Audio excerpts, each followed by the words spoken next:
안녕하세요. 화상관제인 홍익표 변호사입니다.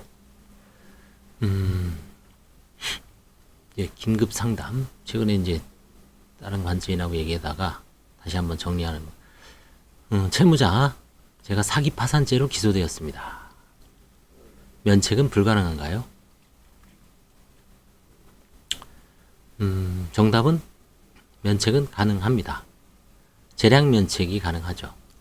자, 사기 파산죄는 650조죠. 과태 파산죄는 651조. 그 다음에 부인불응죄, 증례죄, 설명의무 위반죄. 이 파산 범죄로 인한 경우에는 면책 불허가 사유에 해당됩니다. 5가지는. 특히 대표적인 게 이제 사기 파산죄죠. 면책 불허가. 자, 근데 재량 면책이 가능하도록 규정이 되어 있습니다. 그 조문을 한번 볼게요. 조문을 한번 보겠습니다.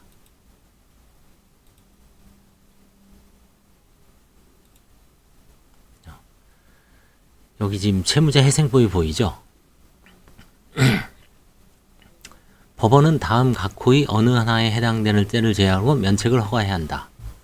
650조. 650조가 사기 파산죄입니다. 651조는 과태 파산죄. 653조는 부인불응죄인가요? 잠깐 653조. 부인불응죄죠. 653조. 656조는 파산 증례죄. 658조는 설명의무 위반죄죠. 이렇게 이제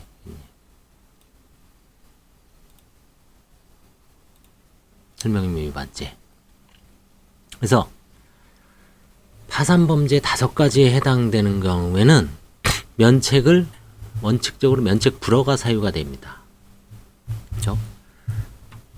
자, 근데 564조 2항에 법원은 제1항 각호의 면책 불허가 사유가 있는 경우라도 비록 사기 파산죄로 형사처벌을 받는다고 하더라도 파산에 이르게 된 경위 그 밖의 사정을 고려하여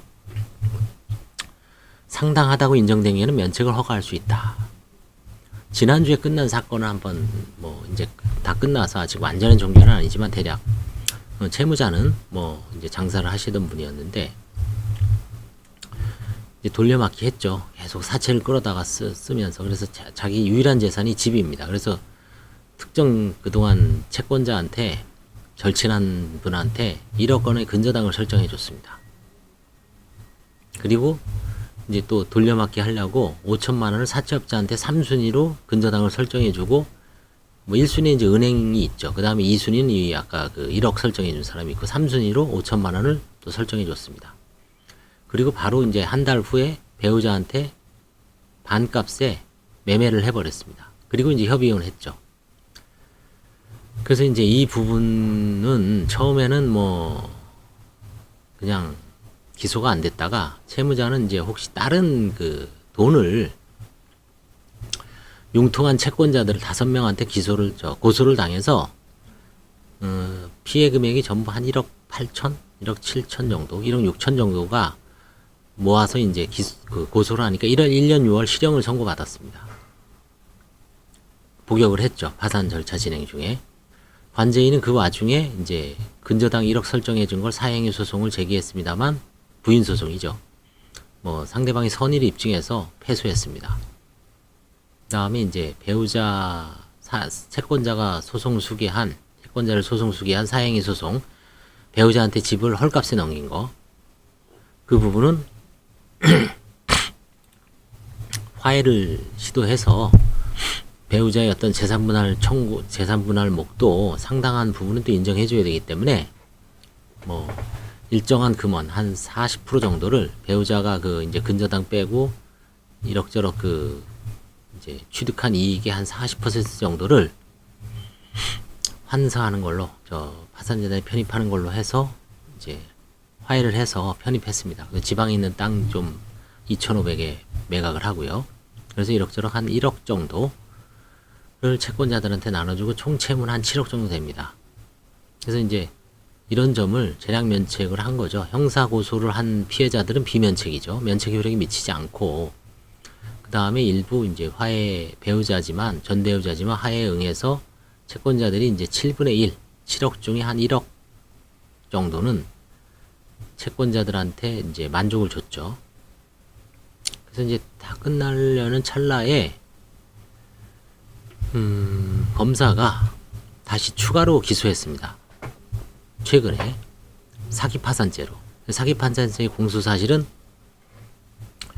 배우자한테 이제 헐값에 매각을 한 행위, 그 다음에 근저당 설정한 행위, 이게 이제 사기 파산죄로 기소가 됐어요. 그래서 뭐 유죄가 될지 무죄가 될지는 모르겠지만 일단 유죄가 될 가능성이 높죠.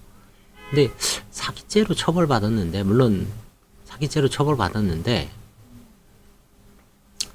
사기 파산죄로 다시 기소했을 때 이게 좀 문제는 있죠. 그리고 이제 또 하나 의문이 드는 거는 사기 파산죄로 형사처벌을 받았어요. 채무자가. 그럴 때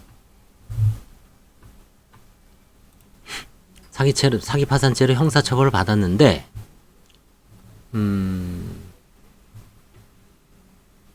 그 채무자 전체에 대해서 면책의 효력이 미치지 않는지, 그게 또 문제가 될 것 같아요. 좀 여기 있죠. 이런 면책 불허가 사유가 있더라도 2호에 상당하다 인정되는 면책을 허가할 수 있다. 그래서 재량 면책은 일단 판사가 해줬습니다. 재량 면책. 근데 이제 나중에 사기 파산죄가 유죄가 됐을 때 면책의 효력이, 그것도 이제 고의한 불법행위잖아요. 그래서 개별 채권자들한테 면책 효력이 미치지 않는지, 재량 면책을 해줬는데 면책 효력이 미치지 않는지, 좀 이게 좀 의문이 됩니다. 아무튼 결론은 사기 파산죄로 기소되었으나 면책은 가능은 합니다. 재량 면책은 해줬습니다. 다만 사기 파산죄로 형사처벌이 확정됐을 때 이것도 고의에 의한 불법행위이기 때문에 사기 파산죄에서 그 파산 채권자들한테 566조 그 고의에 의한 불법행위로 면책 효력이 미치지 않는지, 그게 의문시 됩니다. 사기 파산죄의 보호법익이 과연 개별 채권자들의 그 피해에 대한 어떤 저건지, 사기죄는 명백하죠. 개인적 법익이죠. 근데 사기 파산죄는 개인적 법익이라기보다도 이거는 사회적 법익 혹은 국가적 법익이죠. 보호법익이 채권자들에 대한 불이익한 처분이기 때문에 또 개인적 보호법일 수도 있습니다. 이게 파산 범죄 중에. 그래서 아무튼 좀 의문시 됩니다. 이거 좀 어려운 사건, 어려운 케이스예요. 사기 파산죄로 기소되었습니다. 면책은 불가능한가요? 재량 면책을 해줬으니까 면책은 가능하지만 사기 파산죄가 형사처벌, 형사 불법행위이기 때문에 사기 파산죄, 그 파산 선고 당시에 채권자들한테 고의한 불법행위를 저질러서 사기 파산죄로 처벌됐기 때문에 면책의 효력이 미치지 않는다라고 채권자들은 또 주장할 수가 있겠죠. 그래서 강제집행이라든가 재산권 행사를 할 여지가 있다라고 볼 수 있습니다. 그 점은 이제 좀 논의를 해봐야 될 것 같습니다. 감사합니다.